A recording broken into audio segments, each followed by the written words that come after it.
Eu son Anxela Blanco, estou no Paraíso, no programa de Residencias Paraíso, traballando na Fundación Luis Seoane, na Coruña. Estou investigando unha obra que dei en chamar vuelo, flight.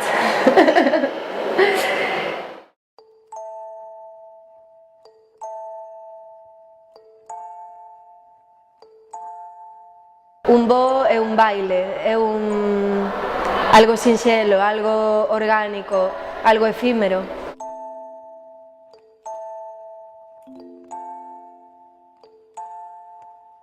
Un dos detonantes poéticos foi un poema de Carlos Oroza que falaba na boca de Xosé Guillermo, que é un pintor de Vigo, e dicía del: eu non pinto páxaros, pinto voos. E esa idea foi como ser un voo e non un paxaro, non? A estela, o facer, o que faz, non tanto o que eres. E eu agora quero facer danza, quero bailar e quero dar ganas de bailar. Como se non fora pouco isto, quero dar ganas de bailar. Un dos ingredientes que atopei foi convertilo nun xogo. O primeiro xoguete foi un paxariño de madeira que chegou de Mozambique, que é un paxaro contrapesado que se aguanta en equilibrio, pero claro, para a rúa quedaba pequeniño e empecé a investigar con ramas de cerdeira, con outros ingredientes, e un día, por casualidade, encontrei a Víctor e os palitroques e foi o delirio, porque Víctor é un compañeiro arquitecto que investiga eses xoguetes feitos, eses xoguetes de arquitectura, non? Para nenas, para crianzas, pero son moi suxerentes, invitan ao baile e son xoguetes que en sí teñen baile tamén.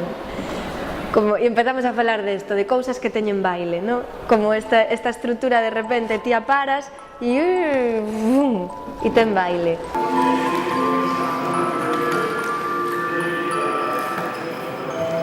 Eu tiña uns detonantes no principio, que eran ese paxariño, que era a muiñeira bella, que era a voz, e de súpeto aparece Víctor con esa estructura de ese volume increíble e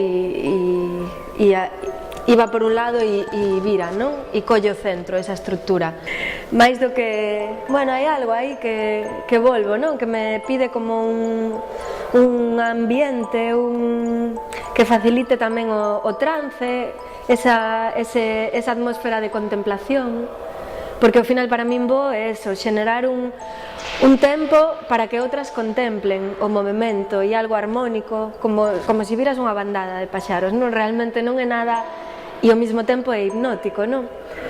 E pareceme eso, pídeme como unha atmósfera, entón, bueno, pedinlle axuda a Cra outra vez, que é un amigo, músico electrónico, entre outras cousas, e bueno, tamén se suma. Entón, o proxecto comezou cuns motores e agora estamos noutro punto. De feito, estou como, vendo como integrar agora a muiñeira bella, que tendo que ir para atrás, non? Porque camiñei moi rápido con estes paus, con este xogo, con este entrares aí, romper os marcos. Que esta residencia Paraíso estáme servindo para ter un espacio e un tempo de concentración. Aínda que a vida sigue e é difícil precisamente ese ir ás profundidades mentres que tes que facer cosas de autónoma ou de familia, non? Da vida, as cousas da vida. Pero é un privilexio ter este tempiño e ter este contedor con materiais maravillosos, con tanto chan vacío, non? Falábamos outro día, Cate e eu, de que aquí hai 1230 metros vacíos de chan e nós necesitamos chan como artistas do corpo, non? Entón, é como un privilexio a ese nivel. E tamén, como museo, como Casa das Musas, pois é un contedor fermoso onde é máis fácil ter, bueno, voar. Este tempo permitiu meter o xoguete montado, que é un xoguete moi grande, que na miña casa ou nun estudio pequeno non podo ter ou non podo mover, e aquí sí que o podo ter desplegado, montado, probar cos paus, ese mandala, no? Esas formacións, xogar, correr. Por outro lado, facer as expandidas, ter visitas, de repente facer esa sesión de modelo en movimento. Claro, eso sin este espazo, sin este tempo non o podería ter feito.